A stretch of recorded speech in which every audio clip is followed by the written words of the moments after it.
எம்ஜிஆர் கூட பெரிய பெரிய தலைவர்கள்லாம் இருந்தாங்க. ம். பெரிய பெரிய அஹ், அறிஞர்கள்லாம் இருந்தாங்க.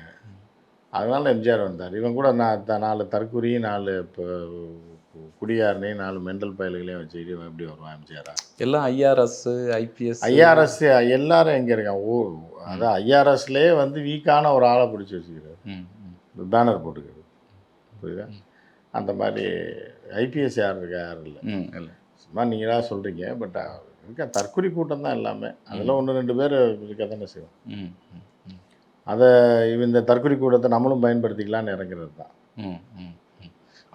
அவர் அதிகாரத்தில் வரும்போது நமக்கு ஏதாவது வாய்ப்பு கிடைக்கும்னு சொல்லிட்டு கிளம்பி வரதான். இப்பயே உள்ள நுழைஞ்ச ஒரு கும்பல் இருக்குது. அந்த கும்பல் அதை அப்படியே மெயின்டைன். ஆனால் வந்து மக்களையே சந்திக்க மாட்டேங்கிறாரு.